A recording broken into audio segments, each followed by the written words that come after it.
الحمد لله رب العالمين نحمده تعالى على كل نعمه العظيمة فنشهده أن لا إله إلا هو له الملك وله الحمد يحيي ويميت وهو على كل شيء قدير ونشهد أن محمدا عبده ورسوله الذي لا نبي بعده فنصلي ونسلم على هذا الحبيب الكريم الرسول الأمين نبينا وسيدنا محمد وعلى آله وصحبه أجمعين وذرياته وأمته إلى يوم الدين أما بعد فيا عباد الله أحباب الله وأحباب رسوله صلى الله عليه وسلم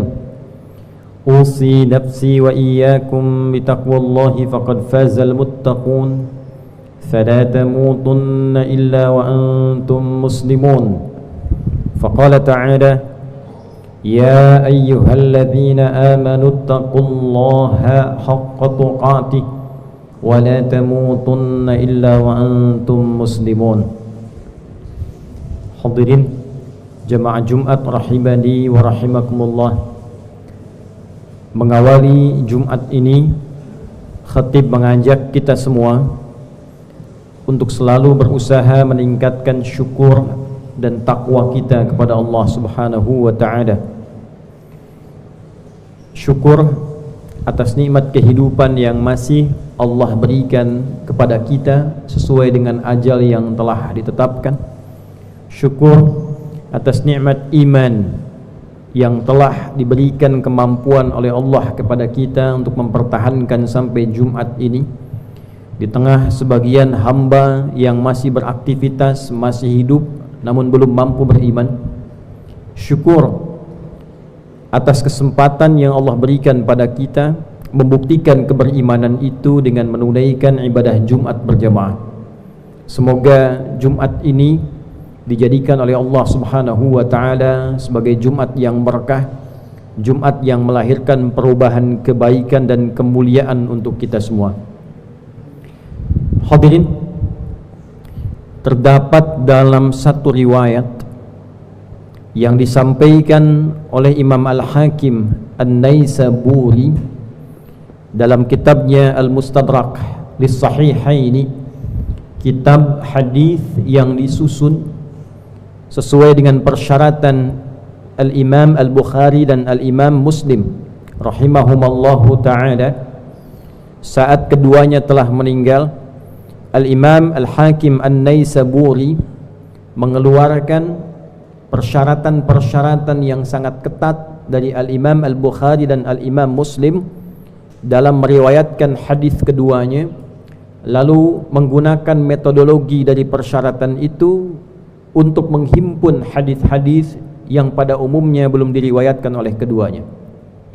Maka di nomor hadis 1908 yang tersambung sanadnya pada sahabat mulia Abdullah bin Mas'ud radhiyallahu taala anhu, didapatkan satu keterangan hadis dari Nabi sallallahu alaihi wasallam ketika beliau bersabda, "Man qala dubura kulli salatin astaghfirullah alladzi la ilaha illa huwal hayyul qayyum wa atubu ilaihi ghufira lahu wa in kana farran minaz zahfi."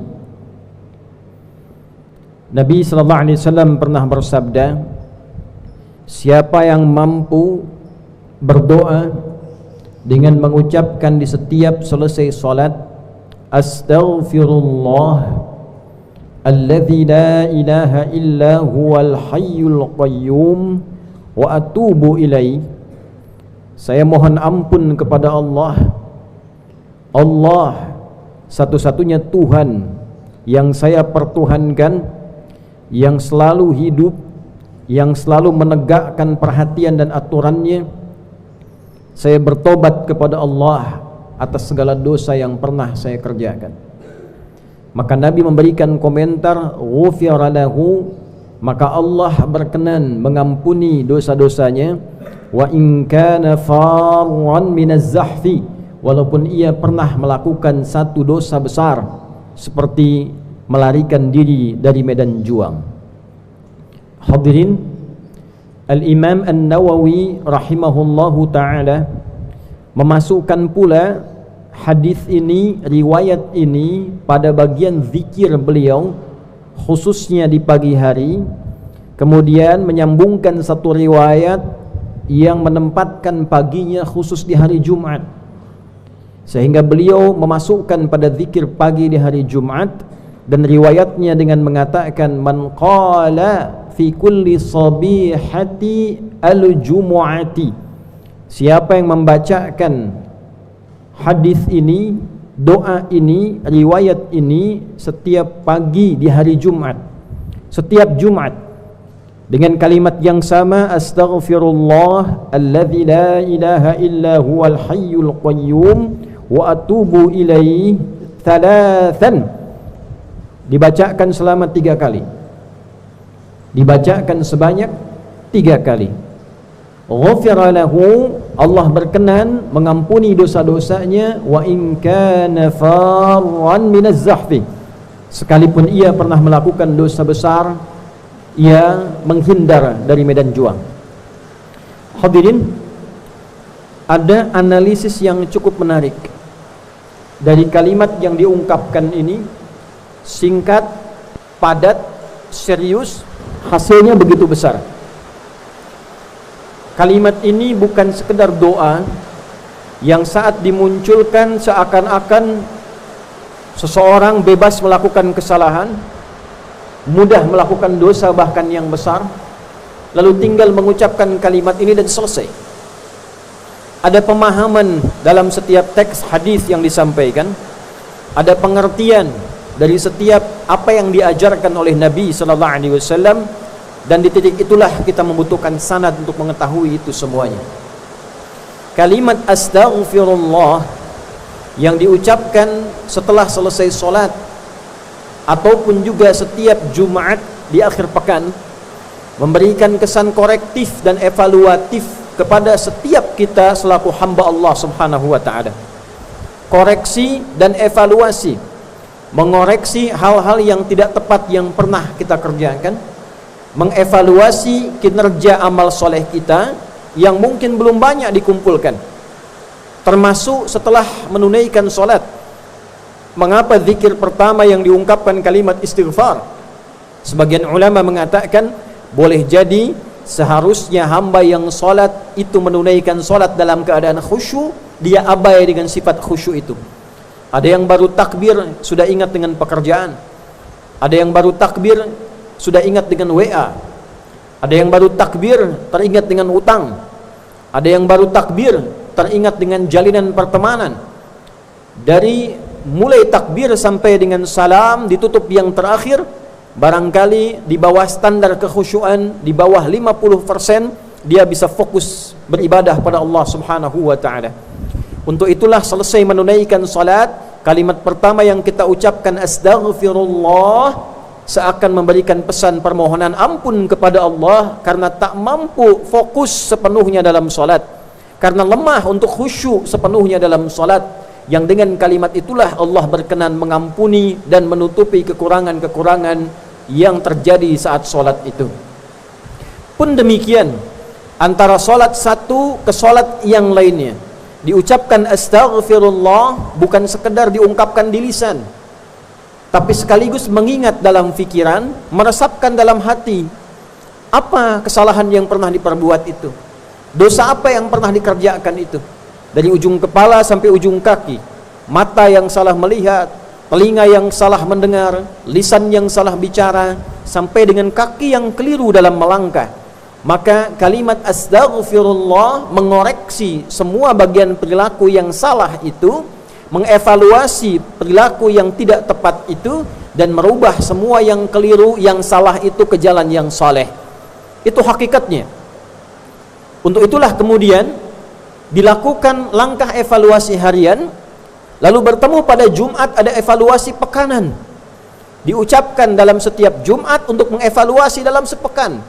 Apa kekurangan yang dilakukan, kesalahan yang dikerjakan, perbuatan negatif yang sudah terlanjur keluar, maka dievaluasi dalam sepekan, berupaya untuk memperbaiki itu dan meningkatkan takwa kepada Allah Subhanahu wa taala. Itulah sebabnya diantaranya ketika Nabi sallallahu alaihi mengatakan, Nabi sallallahu alaihi wasallam pernah menyampaikan, as-salawatu ila salawat wal jumu'atu ila al-jumu'ah wa ramadan ila ramadan kafaratun lima bainahunna. Salat satu ke salat yang lainnya, Jumat ke Jumat, Ramadan ke Ramadan, akan otomatis menjadi kafarat dari dosa-dosa kecil yang pernah terjadi di antaranya. Dengan mengerjakan salat benar, ikhlas, dosa-dosa kecil digugurkan. Dengan istighfar mengevaluasi diri, ditambahkan setelah selesai salat, pagi-pagi dalam Jumat, kita istighfar sampai dengan disebutkan 3 kali sampai sadar. Bukan hanya 3 kalinya, sampai punya kesadaran bahwa itu salah, sampai punya kesadaran bahwa itu keliru, sampai punya kesadaran untuk memperbaiki kesalahan-kesalahan itu. Saat itulah kita mengatakan alladzi la ilaha illa huwal hayyul qayyum, sampai kita mampu menetapkan ada Allah yang mengawasi kita, ada Allah yang kita tuhankan, ada Allah yang selalu hayyun la yamut, selalu tegak, selalu hidup mengawasi kita semua, qayyum, tidak pernah abai dan lalai dalam mengawasi kita. Sampai kita punya rasa itu, merasa diawasi Allah, merasa dipantau Allah, sehingga dengan dipantau itu kita tidak bicara sembarangan. Takut kalau bicara sedang dipantau salah, takut kalau mendengar yang salah ketika sedang dipantau. Wa atubu ilaihi, dan di ujungnya kita kemudian berkomitmen, bertekad bahwa kita ingin berubah jadi orang baik. Kita bertobat pada Allah Subhanahu wa taala dan berjanji di hadapan Allah tidak akan mengulang itu kembali. Maka siapapun yang mampu melakukan ini, pantas bila Allah ampuni dosanya, karena dia mengevaluasi dirinya. Setiap hari 5 kali dia evaluasi minimal, setiap pekan dia evaluasi, dia berjanji menjadi pribadi yang baik, dia mengoreksi kesalahannya. Pantas Nabi mengatakan, kalau ada orang yang melakukan itu, bekerja dengan benar dan mempertahankan itu sampai dia wafat, maka Allah Subhanahu wa taala berkenan menganugerahkan kebaikan-kebaikan dalam hidupnya di dunia, di alam kuburnya terjaga, dan dimuliakan saat kembali pada Allah Subhanahu wa taala dalam kebaikan.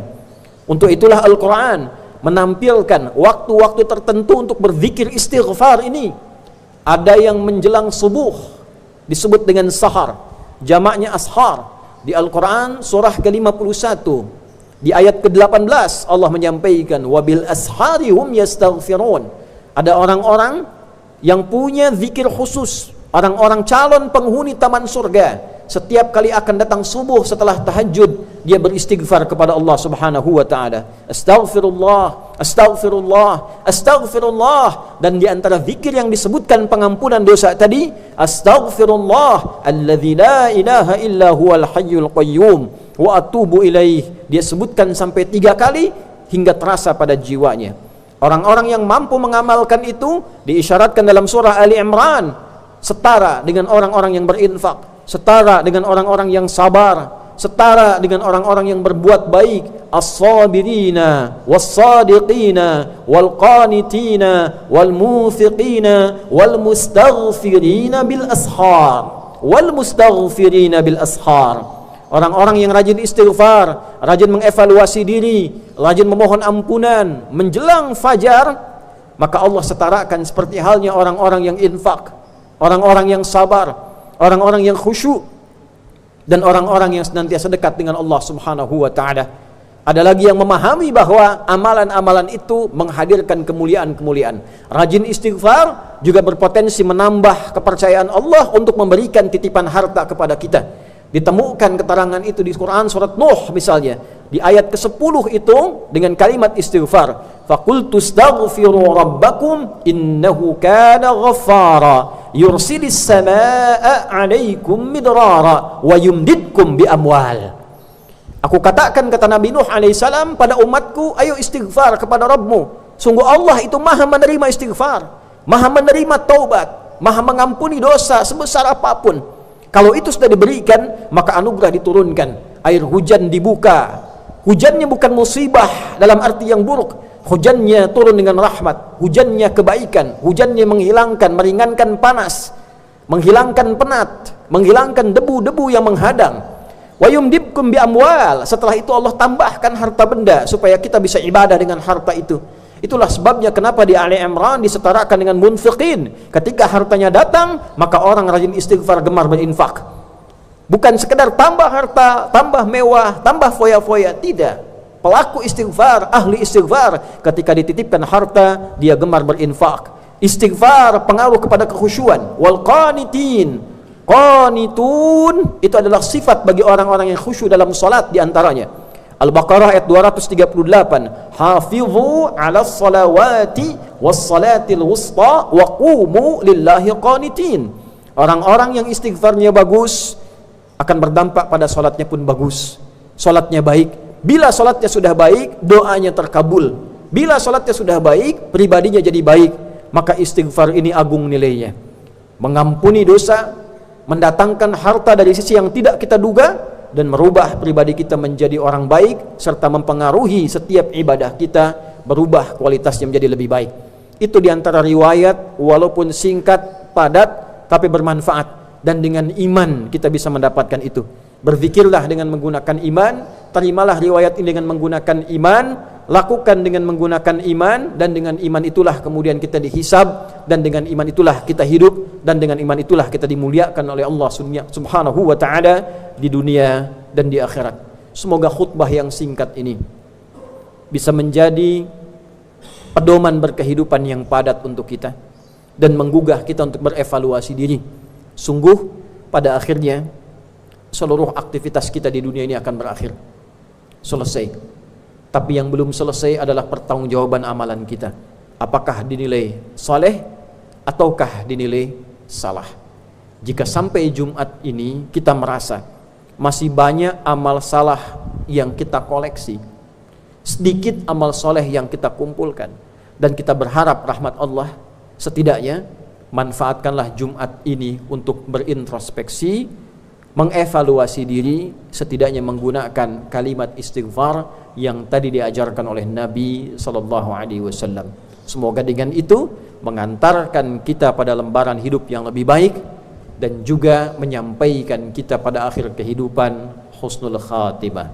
Barakallahu li wa lakum fil Qur'anil azim wa nafa'ni wa iyyakum bima fihi minal ayati wa dzikril hakim. وتقبل مني ومنكم تلاوته إنه هو السميع العليم ادعوا الله يستجب لنا ولكم جميعا.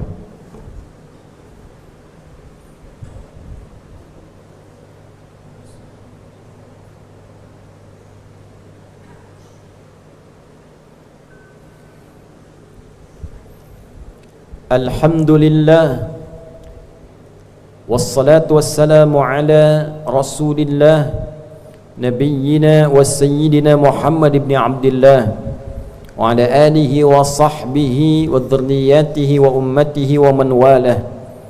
نشهد أن لا إله إلا الله وحده لا شريك له له الملك وله الحمد يحيي ويميت وهو على كل شيء قدير ونتوب إليه ونشهد أن محمدا عبده ورسوله الذي لا نبي بعده.